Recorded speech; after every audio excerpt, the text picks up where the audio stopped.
Hello everyone, I'm Samantha. Chinese name is Li Tong, and this is the book that I chose. This book is called Little Red Henry, and this one is Little Red Henry. The people surrounded him is his family, and it says that his family all want to give him something, some help or some stuff, but little Henry seems not happy. And this book was written by Linda Urban and was illustrated by Madeline Valentine. Okay, this is the information in cover page, and in the back cover we can see a sentence. Little Henry is ready to do things for himself, but is his family ready to let him? That is a question. And the reason that I chose this book is because this book is special. I have seen many books it's talked about little kids very rely on their parents or their siblings. They do not want to grow up like Peter Pan. But this book is totally opposite. It talks about the overprotected family, like the helicopter. So I think this book is quite special. So now let me read this book for you. Little Red Henry. This is Little Red Henry. And this is his family. His mom, his dad, his brother, his sister, and little Henry. Ever since the time began, Mama and Papa and Man and Sven had loved and cuddled and smooched and squeezed her little red-headed Henry. They had made his breakfast and picked out his clothes and ferried him here and there. And if he hadn't gotten so big, he might never have known the feeling of the earth under his feet. They had carried him about so. Frankly, little Red Henry was sick of it. "I am not a boy," said Henry. "Of course you are not," said Mama. "Now sit down in your itty-bitty chair and let Mommy make your breakfast." The rest of the family was not to be outdone.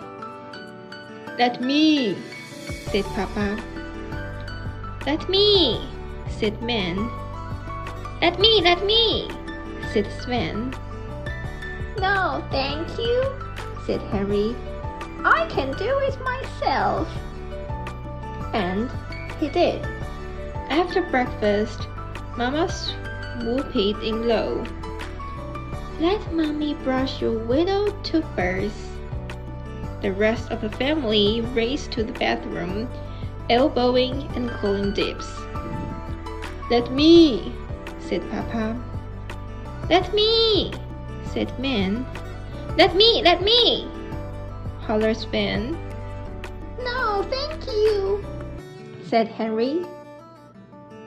"Pretty please," whispered Papa. "Just the molars." "I can do it myself," said Henry. And he did.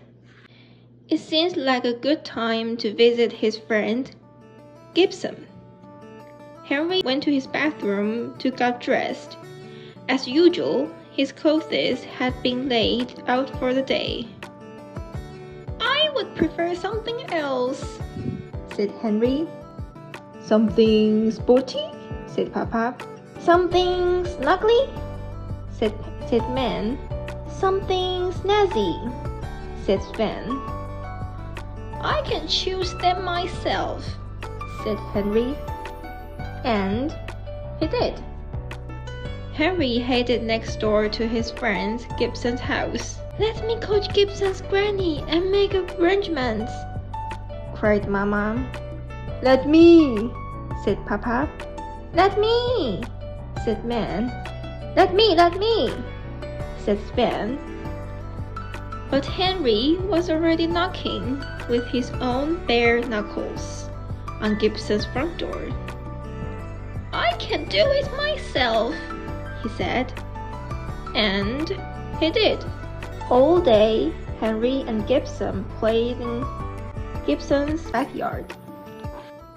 They pushed each other on the swing and crafted castles in the sandbox and commanded robot armies. They troller-toted and monkey-buried and trampling glory on the battlefield. It was amazing. At supper, Henry poured his own glass of milk without spilling a drop.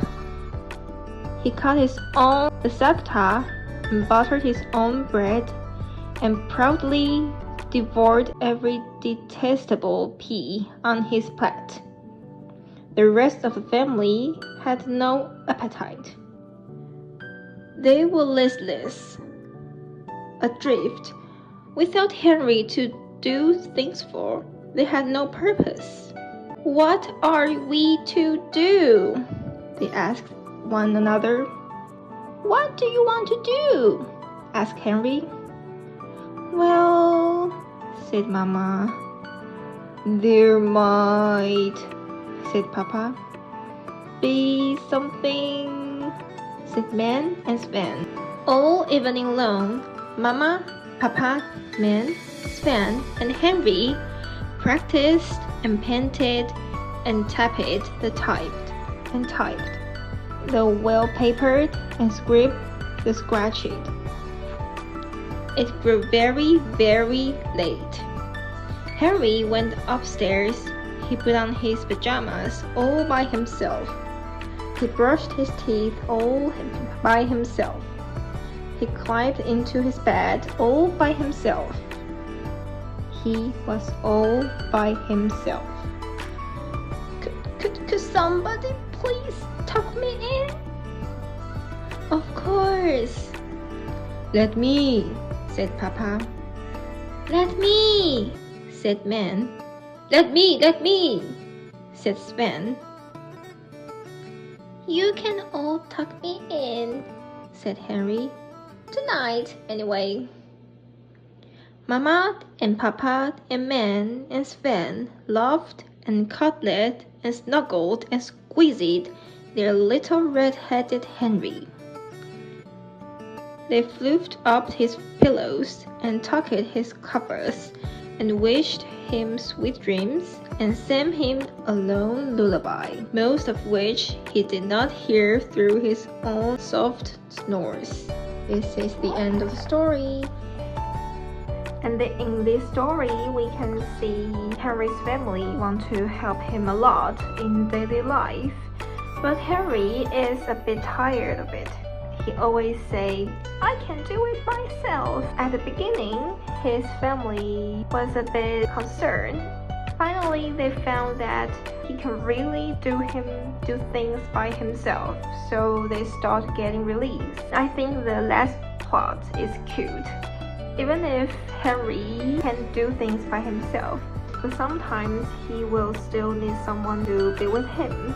I think it's cute. Okay, then this is the story of Little Red Henry. Thanks for listening. I hope you can like it.